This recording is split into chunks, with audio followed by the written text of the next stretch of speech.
A essência da PEC, da reforma administrativa agora é essa, né? É transferir o máximo possível de responsabilidades no que diz respeito à formulação e implementação de políticas públicas do Estado para o setor privado, por meio desse artigo, o tal do 37A, que prevê esse compartilhamento de recursos físicos, humanos, orçamentários, etc. Então, são instrumentos que fragilizam muito a institucionalidade que estava sendo criada e aperfeiçoada desde 88, né, colocando em risco a capacidade do Estado de agir de modo permanente, previsível, né, e, obviamente, aderente às necessidades da população e do país.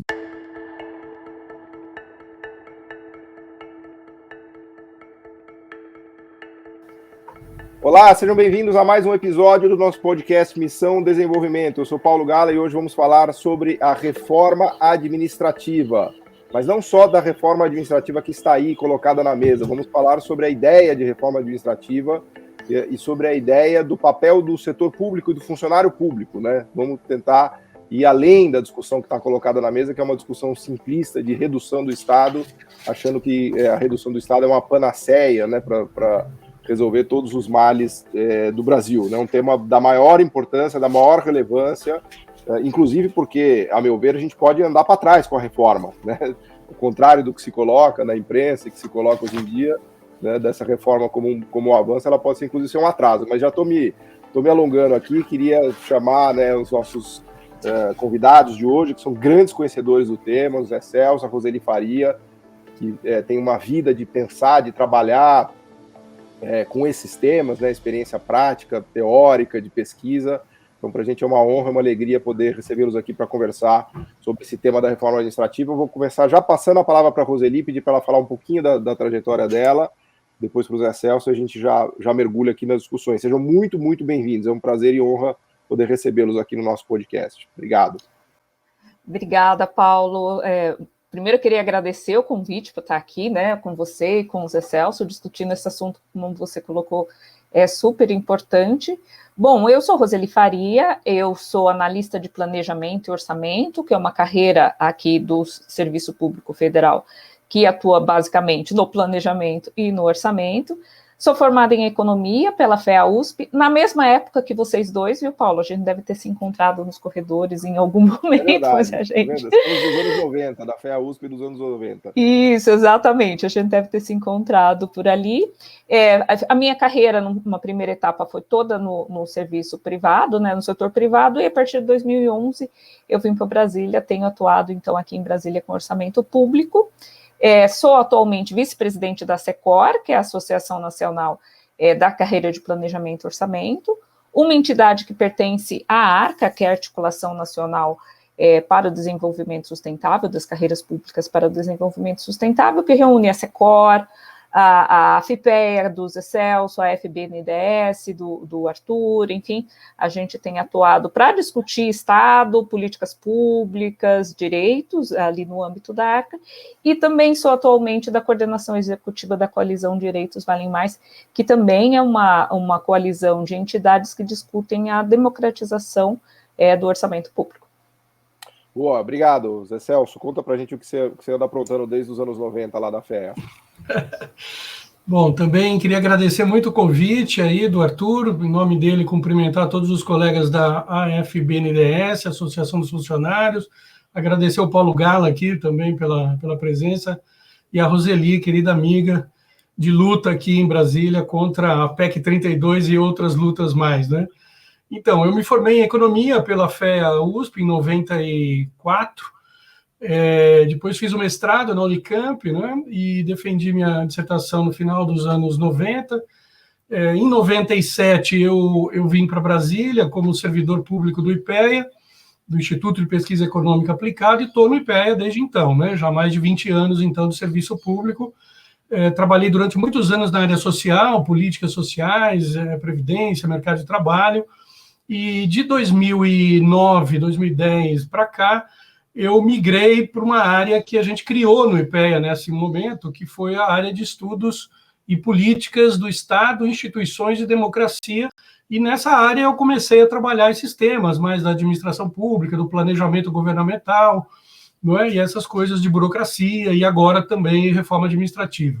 Né? De 2019 para cá, eu assumi a presidência da AFIPEA Sindical, a Associação dos Servidores do IPEA, e estamos, então, desde então, na verdade, né, lutando inicialmente contra a reforma trabalhista, depois reforma da Previdência, e agora, desde 2020, sobretudo, contra a reforma administrativa, que são parte, todas essas, de um pacote mais amplo, né, de desmonte do Estado e de assinte aos direitos sociais e da própria Constituição de 88. Então, é um prazer muito grande, cumprimento pelos temas e pela importância dessa discussão. Legal, obrigado, Zé Celso. Começando pelo começo, eu pediria para a Roseli, depois um pouco para o Zé Celso também, fazer um breve resumo do que está colocado na PEC, do que é essa reforma administrativa, e já no espírito de trazer para as pessoas a ideia de que, primeiro, que a reforma que está colocada aí, ela tem muitos elementos de desmonte, né, e muitos elementos problemáticos que eu queria que a gente explorasse aqui, se fosse possível, e abrir a cabeça das pessoas para o termo reforma, porque existem várias reformas possíveis, N reformas possíveis, né? Porque a palavra reforma, ela pode, evidentemente, ter uma conotação positiva, de melhorar, de aumentar a eficiência, de aumentar a capacitação do servidor público, de dar mais condições para o servidor público trabalhar, né?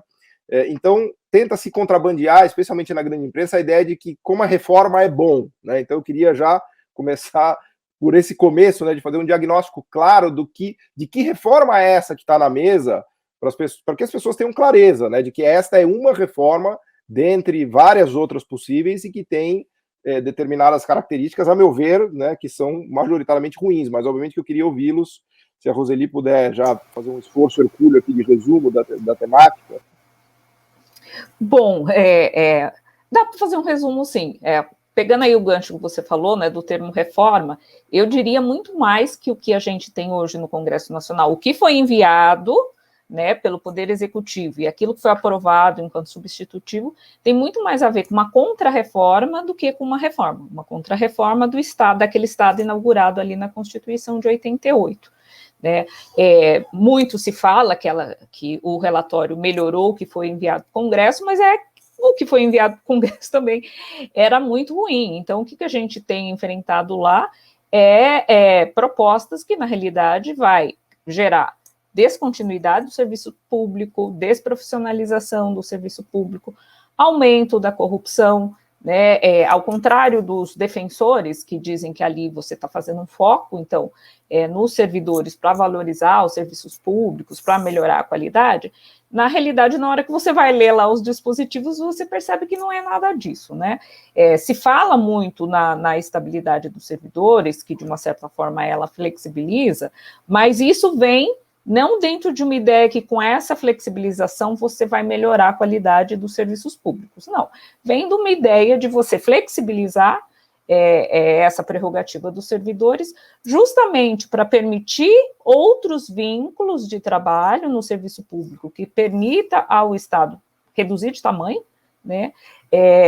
Ou mesmo terceirizar muito dos serviços que hoje são ofertados por servidores públicos, gerando, de um lado, oportunidades de negócio, né, para o mercado privado, e, do outro lado, possibilidades ou pelo menos tentativa de reduzir o gasto ou o tamanho do Estado a partir da redução da folha dos servidores, que, ao fim e ao cabo, na realidade, é mais uma tentativa de reduzir, né, o tamanho do Estado e a oferta de serviços públicos.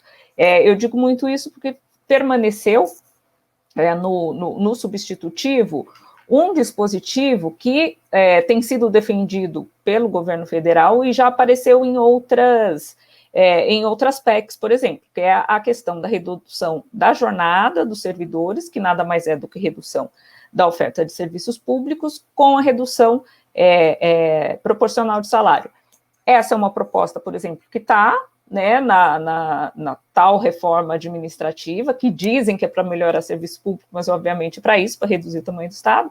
Ela apareceu na PEC 186, a tal da PEC emergencial, ela que o Paulo Guedes dizia no início da pandemia que precisava ser aprovada para ele ter 6, 7 bilhões e acabar com o coronavírus, ela que reaparece ali no início desse ano, em troca, se suspendeu, né, o auxílio emergencial por 3 meses, porque queria aprovar a PEC 186 com esse dispositivo e não foi possível, e agora ela reaparece, então, aí na PEC 32. Então, assim, para mim isso não é só um indício, para mim isso é uma prova que, na realidade, o objetivo da reforma administrativa é reduzir o tamanho do Estado, é reduzir a oferta de serviços públicos para a população, dentro dessa linha, né, que você falou, aí, inaugurado com a teto dos gastos e as outras reformas que o Zé Celso mencionou.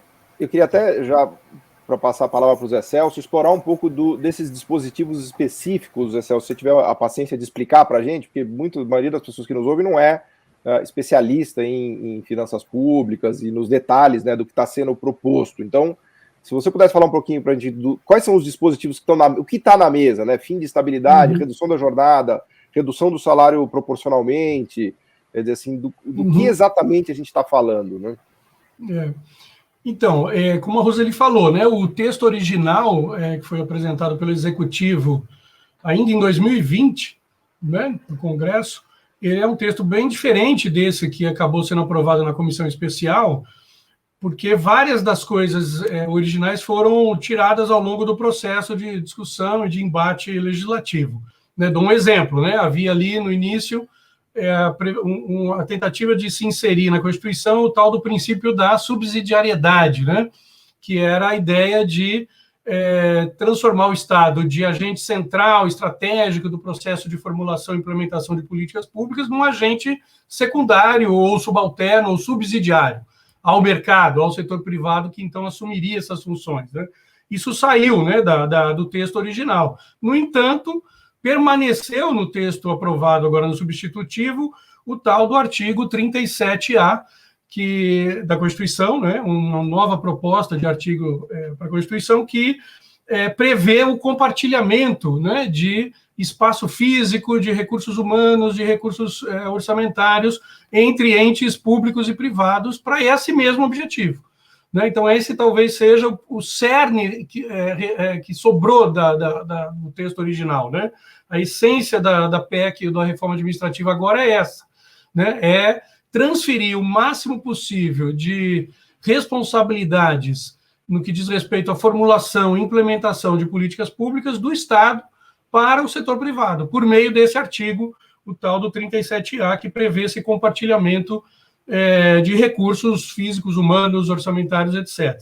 Bom, esse é um dispositivo que permaneceu em essência, embora tenha mudado a forma dele ser apresentado. O outro dispositivo muito grave, que foi alterado também em relação à versão original, é o que diz respeito à terceirização da força de trabalho, né, no setor público, ou seja, uma espécie de reforma trabalhista embutida na reforma administrativa, por meio de onde se tentará promover não só uma flexibilização das formas de contratação e de demissão, né, ou seja, então, na prática, relativizando o Estatuto da Estabilidade, né, o Estatuto da Estabilidade, por meio do RJU, do Regime Jurídico Único, ele, na versão original, ele era abolido, a tentativa era se suprimir esse estatuto e transformar todos os vínculos do setor público em vínculos flexíveis, né? Contrato por tempo determinado ou contrato,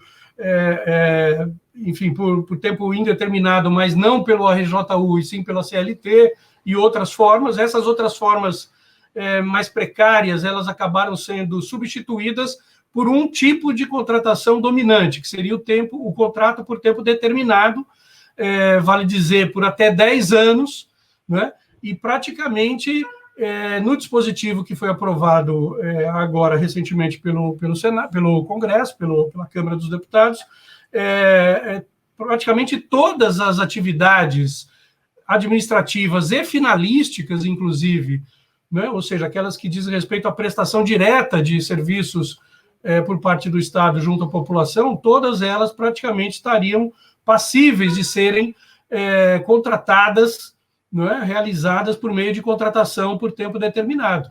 Né? Então, na prática, embora o Estatuto da Estabilidade tenha sido, entre aspas, preservado, né, por um conjunto chamado de núcleo estratégico, núcleo exclusivo de atividades do Estado, na prática, haverá a possibilidade de se contratar praticamente todo e qualquer funcionário por tempo determinado. Então, isso representa, né, a quebra da estabilidade na prática e a flexibilização das formas de contratação e demissão, porque o contrato por tempo determinado não será estabelecido por meio de concurso, como se estabeleceu desde a Constituição, né? Serão processos seletivos simplificados, e quando houver a definição de calamidade ou necessidade emergencial, se poderá contratar até mesmo sem processo seletivo algum, né? O que representa um risco muito grande de apadrinhamento, de ocupação predatória do Estado, né? Bom, existe, no meu modo de ver, mais dois dispositivos muito terríveis, né? Muito problemáticos dessa versão que está agora aguardando ser levada a plenário para votação. Um deles é esse que a Roseli mencionou, né? Da possibilidade de redução de jornada e de salário em até 25%, também de modo praticamente uniforme ou integral para quase todas as categorias ocupacionais dos servidores, algo que, diga-se de passagem, não estava no texto original da PEC 32. Era algo que estava lá na PEC 186, da tal da PEC emergencial, e que foi derrotada na votação da PEC 186 no começo de 2021, né, e voltou agora clandestinamente nessa versão do substitutivo. Então, essa possibilidade também gera um risco, né, institucional, uma insegurança jurídica, né, e uma possibilidade de enfraquecimento, né, das capacidades do Estado de agir na provisão de bens e serviços, etc., para a população. Bom, e por fim, um quarto dispositivo bastante complicado é a possibilidade do dirigente, talvez até por medida provisória, identificar e definir determinados cargos ou funções que ele considere obsoleto, né, ou desnecessário, e por meio dessa definição, que seria uma definição quase que discricionária, ad hoc, ele praticamente coloca em disponibilidade, ou seja, em demissão, ele cria uma forma de demissão quase que automática dos servidores vinculados a esses cargos que, porventura, venham a ser considerados desnecessários ou obsoletos. Então, são instrumentos que fragilizam muito a institucionalidade que estava sendo criada e aperfeiçoada desde 88, né, colocando em risco a capacidade do Estado de agir de modo permanente, previsível, né, e, obviamente, aderente às necessidades da população e do país. Uma pergunta, assim, quase acaciana para vocês. Existe alguma coisa lá na proposta que se propõe a melhorar, de fato, né, as condições de trabalho ou a capacitação dos servidores públicos?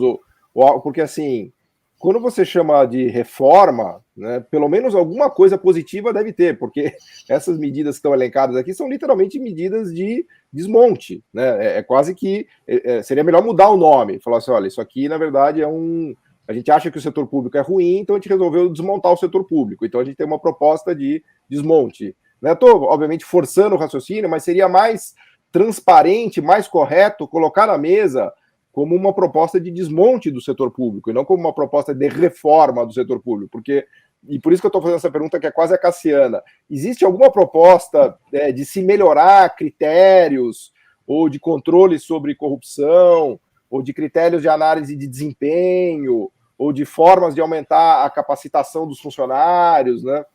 Para pelo menos dizer que é uma reforma, ou é realmente um desmonte deslavado mesmo? Uhum. Roseli ou eu? Vai você, depois eu complemento. Posso comentar, porque você realmente falou a coisa certa, Paulo.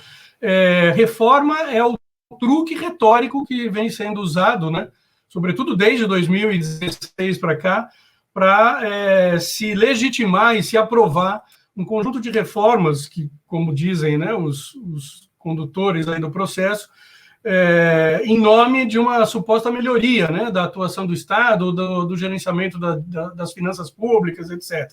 Foi assim com o teto de gastos, com a reforma da Previdência, com a reforma trabalhista, e a gente continua, né, enganosamente chamando de reforma. E, na verdade, é uma contra-reforma, como disse Roseli, né, uma deforma institucional do Estado. No caso da PEC 32, também foi criado um conjunto de dispositivos que não estavam presentes no texto original, relativos à tal da avaliação de desempenho, né, que foi uma cobrança muito grande de todos os setores que participaram das discussões na comissão especial e também na CCJ.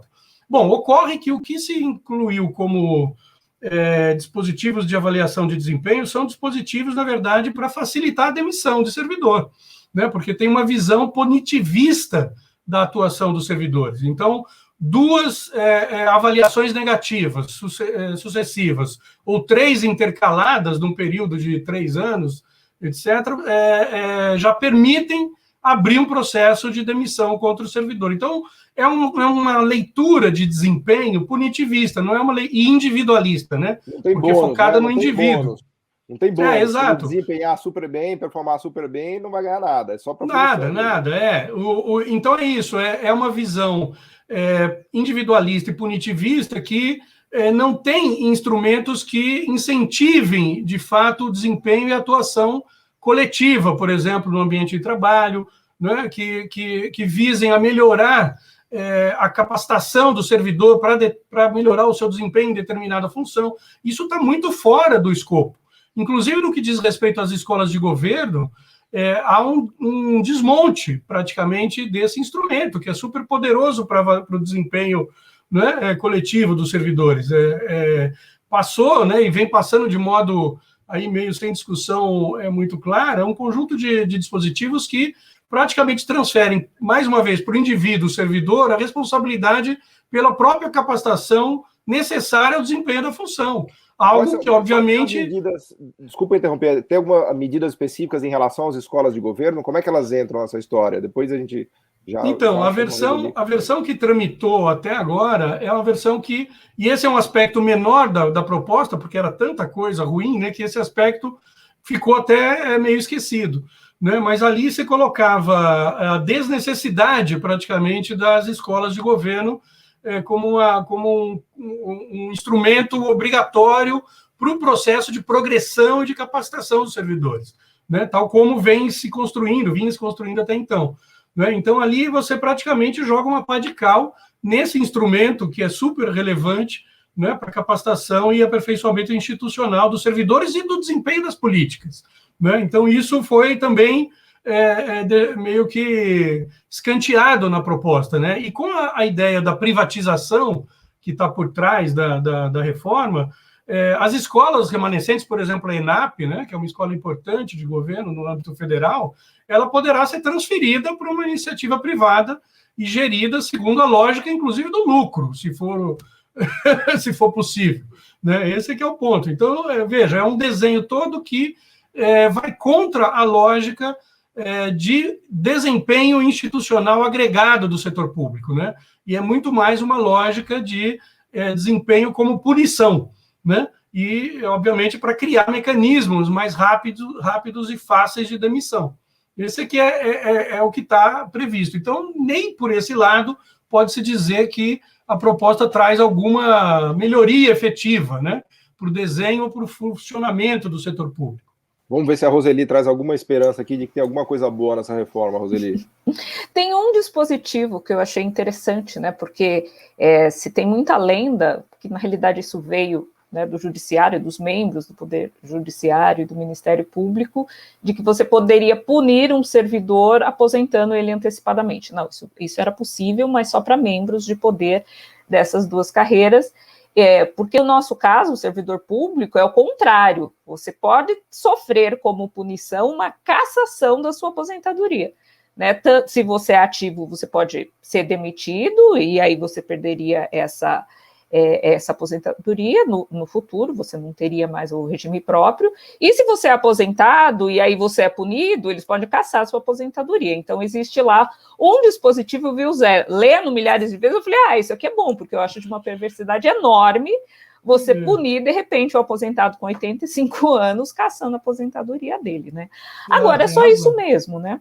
Mas isso não afeta em nada o desempenho agregado do setor público. Nada. Não, porque é isso, na realidade, né? O objetivo é outro, então eles empacotam, falam que é melhorar a qualidade, valorizar o servidor, mas para começo de conversa, se o interesse realmente fosse esse, eles não começariam mudando a Constituição.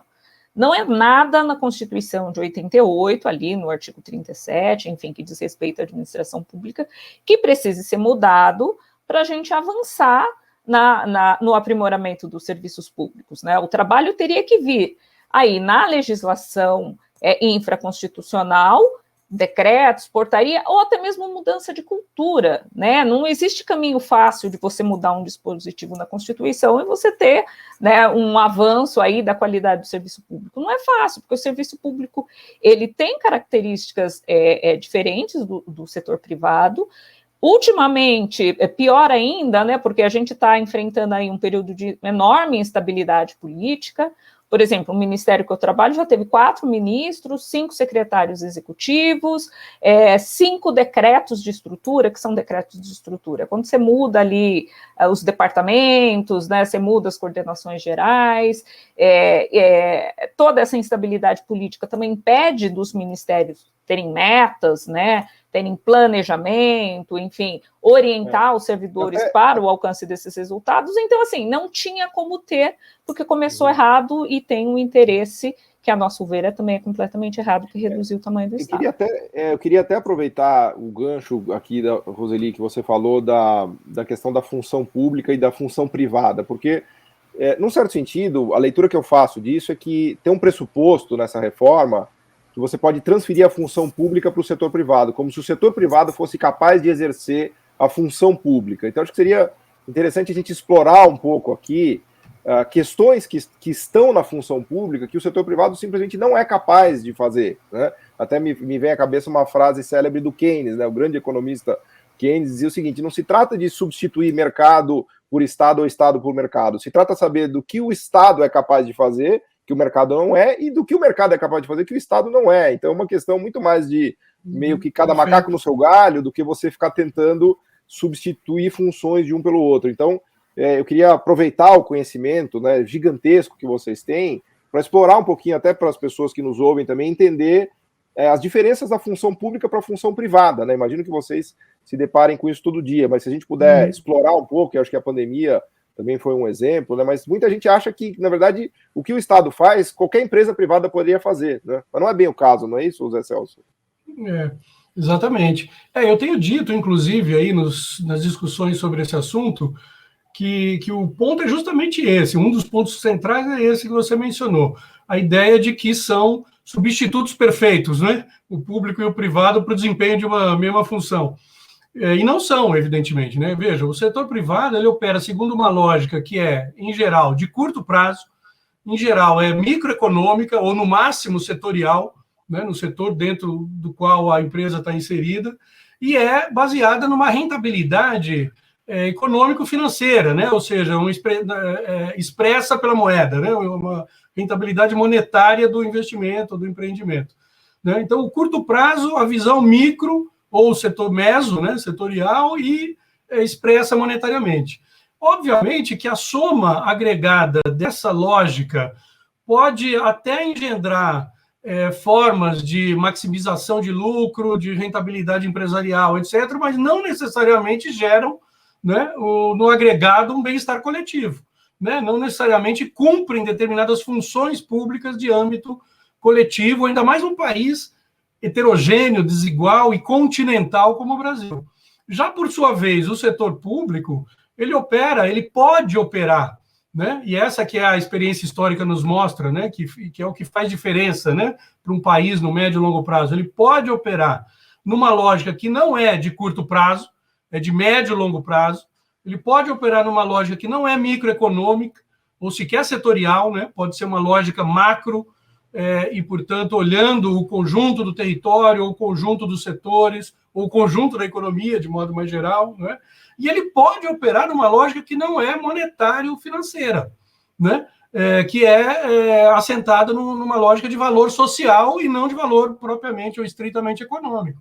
Então, só essa diferença de natureza, de forma de ser e de agir entre o ente público e privado já denota a impossibilidade de substituir o público pelo privado no desempenho de funções que se destinam a quê? A combater as heterogeneidades e as desigualdades históricas, né, que se destinam a projetar o país, né, internacionalmente de uma determinada maneira, né, mais altiva ou mais soberana, que se destinam, inclusive, a garantir as condições mínimas de operação dos próprios mercados privados, né, que se destinam a garantir, né, os direitos políticos, civis, sociais, ou seja, o próprio funcionamento da democracia. Né? O mercado não tem condições de garantir o funcionamento da democracia e dos direitos civis e políticos. Né? Quem faz isso é o Estado, por meio da natureza, né, pública, coletiva. Nem sociais, né? Se a gente pensar em educação, e nem sociais, saúde, e nem sociais. Exatamente. Então, evidentemente que essa reforma, pela índole, vamos dizer, fiscalista e privatista que ela tem, ela deve gerar como resultado final o aumento das desigualdades regionais, sociais, de gênero, de raça, né, de todos os tipos, porque é o que eu disse no início, quer dizer, a lógica microeconômica não necessariamente gera equalização do ponto de vista, ou homogeneização do ponto de vista agregado. E esse é o ponto principal, que eu acho que deveria estar no cerne da discussão, né, sobre as funções intrinsecamente indelegáveis do Estado para obter um projeto ou uma trajetória de desenvolvimento nos moldes que a gente considera, vamos dizer, necessárias para um país como o Brasil no século XXI, coisa que o mercado por si só jamais conseguiria entregar. Eu queria ouvir um pouco a Roseli sobre esse tema, que, quer dizer, no fundo o que você está falando é que a função pública é pensar o país e a função privada é ganhar dinheiro, né? Desculpa fazer quase que uma caricatura, né? Exatamente isso. Mas a função pública é justamente pensar coisas que o ganhar dinheiro não te leva a fazer necessariamente. Por isso, obviamente, a gente não está querendo dizer que o mercado e que o setor privado não seja uma parte fundamental de qualquer processo de desenvolvimento, né? Só o que a gente está querendo destacar aqui é que pensar questões como redução de desigualdade, fornecimento de educação, fornecimento de saúde, integração territorial, desenvolvimento tecnológico, assistência de renda básica e tantas outras mais, não são funções privadas de empresas, né? São funções de pensar o país e construir o país. Mas, Roseli, eu queria te ouvir um pouco a respeito disso, porque eu acho que, no fundo, o que está na mesa é essa discussão mesmo, da necessidade ou não da função pública. E o que me assusta muito é que muita gente no país não entende a importância da função pública, estaria disposto, inclusive, a simplesmente suprimir a função pública, porque você transferir tudo para a iniciativa privada significa dizer que, não tem nada que o Estado não faça que o setor privado não possa fazer, né? Isso, que pode ser prejudicial para o próprio setor privado. Né? O Estado faz, né? Ele vai fortalecer o mercado da mesma forma. Então, na hora que você tem creches, oferece, né, a educação básica, vamos pensar nas nossas universidades e todo o trabalho de pesquisa que são feitos nas universidades, né? A saúde do trabalhador. Então, assim, tem muitas das funções do Estado, na realidade, são necessárias para o fortalecimento do mercado. Não existe essa separação, né, de que você teria interesses contraditórios. Mas eu queria pegar o gancho aí do que o Zé Celso lembrou, né, que o Estado ele pode trabalhar no longo prazo. Na realidade, ele deve, né, Zé Celso, trabalhar no longo prazo, mas nos últimos tempos, na realidade, a lógica tem sido curto-prazíssima, né? E o que está acontecendo é exatamente o oposto. Se a gente olhar aí os instrumentos de planejamento que nós temos, constitucionais, vou dar um exemplo do plano plurianual, ele é totalmente esvaziado. Então, ali você não tem metas para os próximos 4 anos, objetivos, diretrizes. Para piorar, você também não tem a garantia de recursos para entregar aquelas metas e aqueles serviços públicos, porque a gente tem o teto dos gastos, que faz com que, ao longo do tempo, você tenha menos recursos orçamentários. E aí, então, para você finalizar o cenário de caos total, você vai fragilizar também os recursos humanos, né? Aí está perfeito, aí você não tem metas, você não tem planejamento, você não tem recursos orçamentários, você não tem pessoas. Né? Isso vai prejudicar o mercado? Certamente, tanto que tem prejudicado. Né? O país não cresceu aí a partir da aprovação do teto dos gastos, veio a pandemia, foi justamente a ação do Estado que impediu o precipício, né, da economia do país, só que agora, no momento em que a gente deveria estar discutindo reconstrução do país, né, em outras bases, o que a gente está fazendo é fragilizando mais um dos pilares do Estado brasileiro.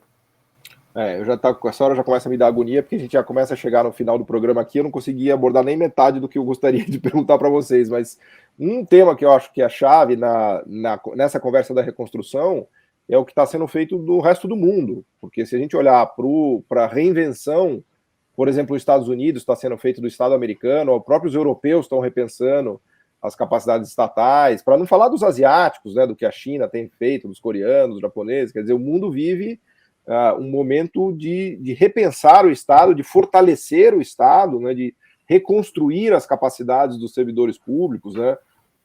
Por exemplo, a Inglaterra pensando em criar banco de desenvolvimento, né? Coisas assim que eu até hoje meio que, às vezes eu não acredito que eu estou vendo isso, assim, né? Fala, puta, é verdade isso, né?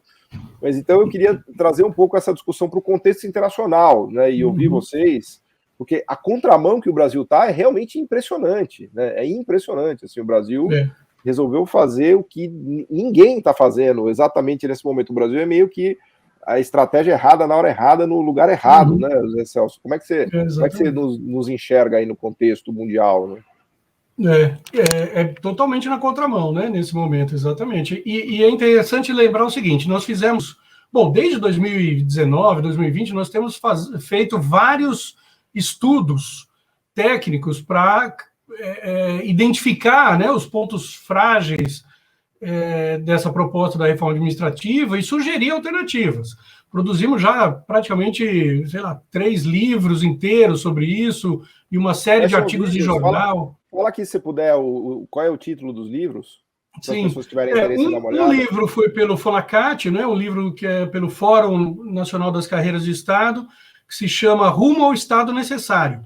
Críticas à proposta do governo, né, para a reforma administrativa e alternativas para uma reforma republicana e democrática para o século XXI. Um outro livro que a gente publicou pela AFIPEA, a própria associação do IPEA, de servidores, é um livro que se chama Reforma Administrativa Bolsonaro-Guedes, Autoritarismo, Fiscalismo e Privatismo, justamente as 3 palavras-chave que eu acho que definem a essência dessa reforma, né? E um terceiro livro que, na verdade, saiu na forma de uma edição especial da REBAP, que é a Revista Brasileira de Administração Política, que é uma revista editada pela UCITEC, em parceria com a Universidade Federal da Bahia, e que tem um título também, que é a Reforma Administrativa e as suas implicações econômicas, sociais e territoriais. Então, esses 3 documentos, entre outros, trazem uma série de estudos críticos à proposta e alternativas. Um dos capítulos de um desses livros faz justamente um balanço internacional das reformas administrativas havidas na Europa, com base num livro que foi publicado pela OIT, Organização Internacional do Trabalho, em 2014 ou 2013, se eu não me engano, em que ele mostrava o seguinte, nesse livro, né, uma experiência, percorre experiências de reforma administrativa em mais de 15 países da Europa, e mostra o seguinte, que após a crise de 2008, né, da crise internacional financeira de 2008, a grande parte dos países e dos organismos internacionais induziram reformas administrativas dessa mesma índole fiscalista e privatista que está sendo agora tentada no Brasil. Né? A Itália, a Alemanha, a França, Portugal, Espanha e etc. E o livro tenta mostrar que passados, naquela ocasião em que o livro foi publicado, 5, 6 anos dessas primeiras reformas, os resultados eram terríveis, tanto para a capacidade, né, o enfraquecimento da capacidade dos estados de enfrentar a própria crise que continuou em curso, né, anos posteriores naqueles lugares, como enfraqueceu o estado de bem-estar que se construiu, né, na Europa no pós-guerra. Né? Então, houve uma precarização dos serviços públicos, houve uma diminuição da cobertura das políticas sociais, de modo geral, e agora, no período 2015 e 16 para cá, vários desses países começaram a reverter aquelas propostas e aquelas reformas que tinham a mesma índole que essa reforma nossa. Né? Você olha hoje Portugal, França, né? E por conta da pandemia que você citou, mais ainda agora, né?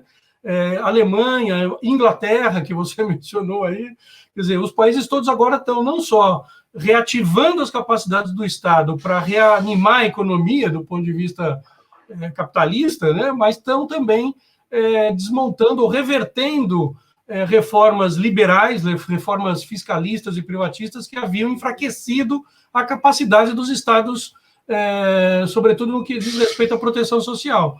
Então, nós estamos completamente, não só atrasados, como indo no sentido oposto às experiências exitosas internacionais no campo do enfrentamento da crise, que são de múltiplas dimensões, né? Então, esse é um aspecto importante. A outra coisa que eu queria mencionar sobre isso é o seguinte: a gente, quando fala de reforma administrativa na história brasileira, a gente sempre lembra lá do DASP, nos anos 30, com Getúlio, a gente lembra, né, do Decreto-Lei 200 na ditadura militar, no PAEG, né, o Plano de Ação Econômica do Governo no começo da ditadura, a gente lembra da reforma gerencialista do Bresser, né, e de uma série de micro-reformas que vieram acontecendo até desembocar agora nessa proposta da reforma administrativa, ou a deforma administrativa Bolsonaro-Guedes. Né? Mas a gente esquece que a Constituição de 88, embora não com esse nome, mas ela promoveu uma reforma administrativa, essa sim, de índole republicana e democrática, e que estava em implementação no país ao longo desses últimos 30 anos. Né? E está, a rigor, né, na prática.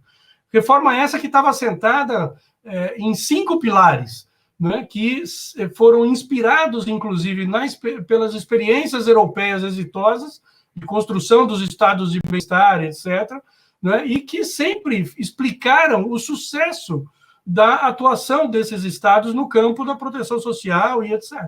Né, quais pilares eram esses? A estabilidade, justamente a estabilidade, né, do servidor no cargo público, na função pública, né, por uma série de razões que aqui a gente pode avançar, se for possível. A remuneração adequada e previsível ao longo do ciclo laboral. Então, obviamente, ninguém está defendendo aqui super salários, mas estamos defendendo uma política de remuneração condizente com a responsabilidade e complexidade do cargo na função pública. Né? A questão da capacitação permanente, né, sem o que o próprio incremento, né, institucional se torna impossível no setor público. Porque uma coisa importante é isso, quer dizer, os liberais eles vendem a ideia de que choques de gestão são o caminho para melhorar o desempenho do Estado. Né? E a experiência internacional mostra que o incrementalismo institucional é que explica o sucesso. Não, na verdade, é até uma contradição com a visão liberal de que você precisa investir em educação, né? Porque se você precisa investir em educação, você tem que investir em educação dentro do Estado também. Completamente. Né?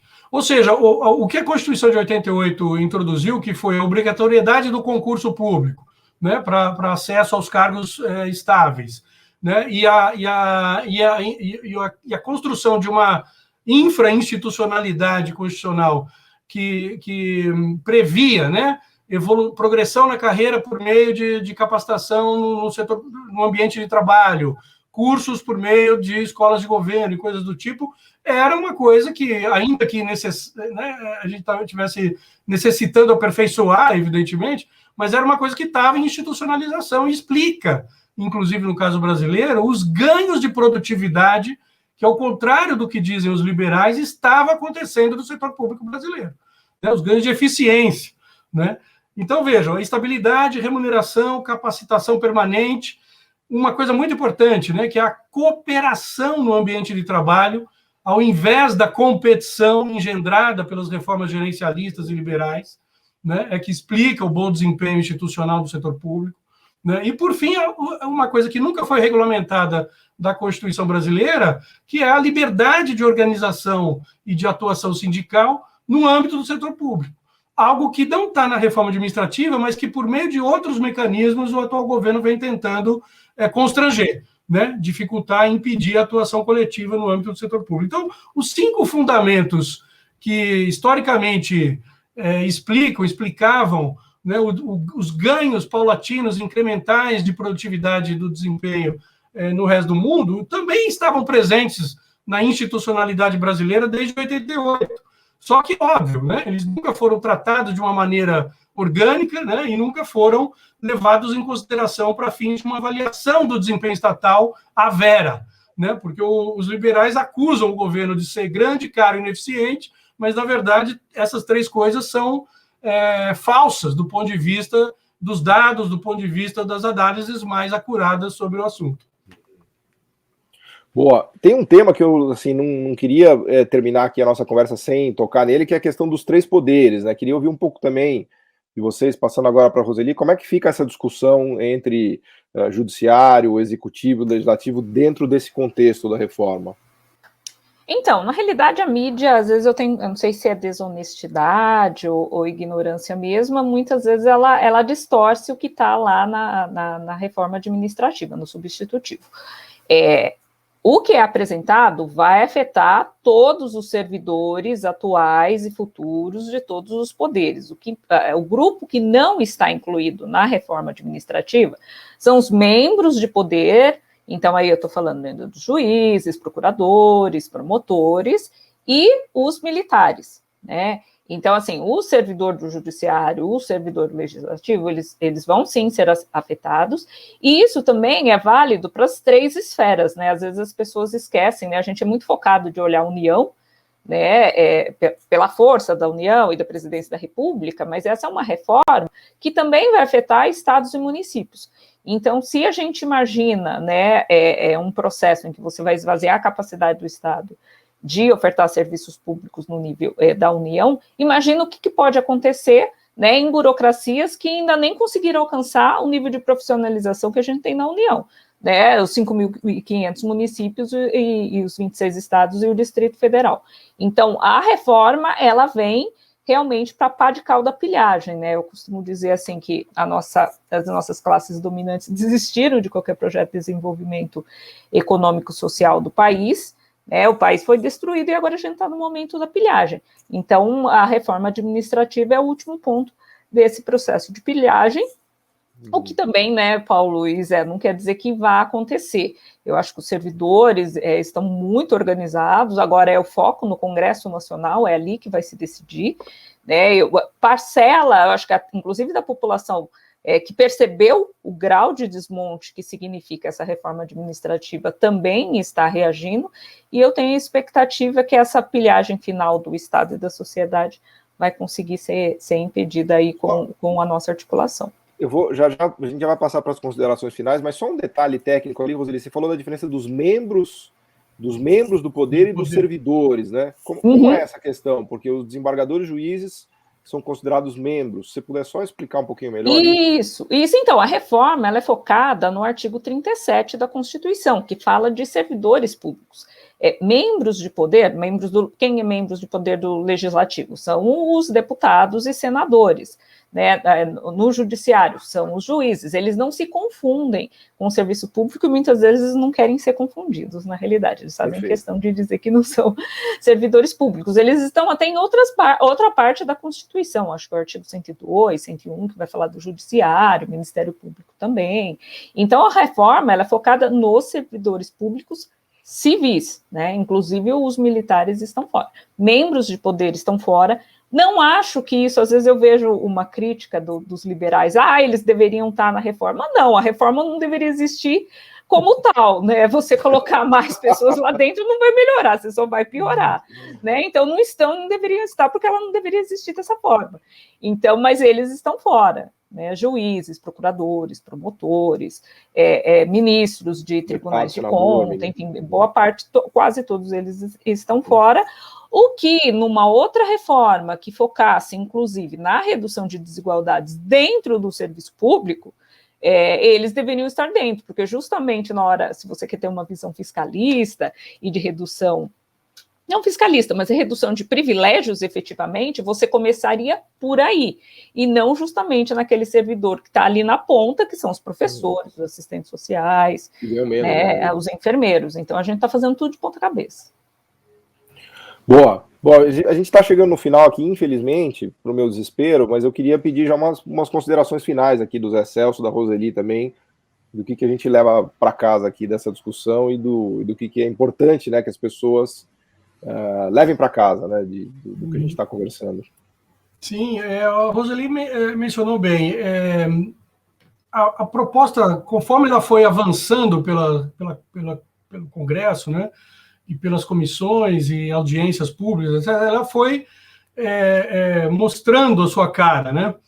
E a piada pronta sobre isso é a seguinte: nas audiências públicas, eu acompanhei boa parte delas, participei de algumas, a oposição leva convidados, evidentemente, para criticar e propor outras coisas alternativas, e o governo, a base governista, convida pessoas para defender a proposta. Pois bem, em praticamente nenhuma das audiências públicas que eu presenciei e participei, eu vi membros convidados pela base governista conseguirem defender a proposta. Né? Então, mesmo os convidados acadêmicos, especialistas, etc., que vieram a convite da base governista, conseguiram defender a proposta. Então, isso mostra que a proposta ela não para em pé, ela não tem pé nem cabeça. E, na medida em que isso foi ficando claro, os próprios servidores foram tomando também, né, pé da situação e foram criando um movimento de resistência mais orgânico, mais coletivo, que eu acho que vai ser capaz de barrar essa proposta. Porque agora a discussão agora é uma discussão cara ao presidente da Câmara, que encampou para si a ideia de aprovar a qualquer custo, quer dizer, né, usando de, inclusive, artifícios pouco republicanos, vamos dizer assim, né, comprando deputados ou votos por meio de liberação de emendas de relator, de emendas do próprio presidente, que são parte do orçamento secreto, né, da Câmara dos Deputados. Né? Então, ele chamou para si essa responsabilidade porque ele tem esse compromisso de entregar alguma reforma privatista desse tipo ao mercado, né? Ao mercado financeiro, sobretudo. Né? Mas o conjunto da sociedade, dos servidores e de grande parte, inclusive, da base governista no parlamento, já sabe que a proposta ela é perniciosa para o Brasil. Então, eu tenho muita esperança, convicção, né, de que a gente vai conseguir, por meio desse trabalho de esclarecimento da opinião pública, de informação qualificada, que estamos fazendo aqui hoje, por exemplo, né, nós vamos conseguir alertar essa base, ainda sensível a argumentos racionais, de que essa proposta não pode ser aprovada e vamos superar essa fase terrível, né, da vida nacional. E aí, quem sabe, pensar o ano que vem, de fato, os fundamentos de uma reforma de natureza republicana, democrática, dirigida, né, ao fortalecimento das capacidades do Estado para o desenvolvimento. Boa. Fantástico, Zé Celso. Obrigado. Roseli, suas palavras de esperança aqui para a gente. Eu estou já terminando a conversa um pouco mais esperançoso. Não, eu acho que tem que ter esperança, sim, gente. Ninguém disse que o avanço civilizatório seria fácil num país tão desigual, né, tão violento, enfim. Às vezes a gente fica com uma certa síndrome de vira-lata, mas o plano era outro, Paulo e Zé. O plano era ser um país muito mais perverso, né? Se a gente ainda consegue ter um SUS, se a gente consegue ter aí um conjunto de políticas sociais que reduzam um pouco a vulnerabilidade e enfrente um pouco o nível de pobreza e pobreza extrema que a gente teve, foi com muita luta, porque o plano sempre foi mais perverso, era para ser muito pior. Então, o que a gente defende hoje, não só, né, em relação à reforma administrativa, mas outras frentes, é justamente a gente retomar, né, um processo de avanço civilizatório, porque eu acho que a gente está realmente num período aí do Império Contra-Ataca, mas eu acredito que com muito esforço, né, com muita luta, a gente consegue reverter, senão a gente não estaria aqui no meio do feriado, né, gravando um podcast sobre a reforma administrativa. É porque a gente realmente acha que é possível reverter esse cenário e voltar a fazer uma construção aí de um país mais justo e solidário. Boa. Roseli Faria, muito, muito obrigado. Zé Celso, fantástico. Vocês deram uma aula incrível para a gente aqui, um espaço de tempo curto, né, um esforço realmente heróico, né, de passar tantas ideias e tantas coisas importantes aqui para que todos tenham acesso, né, enfim, para que a gente possa fazer um debate mais aprofundado e racional. Inclusive, eu gostei de você ter usado essa palavra racional, né? Vamos parar para pensar no que a gente está fazendo com o nosso setor público, né?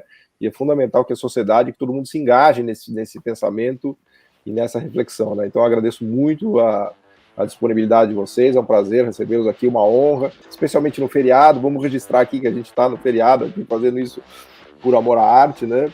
E agradeço a todos, então, todos que nos ouviram também. Tenho certeza que foi uma experiência bem legal e muito útil para esclarecer tudo que está envolvido aqui na questão. Obrigado, gente. Maravilha, obrigado. A gente que agradece.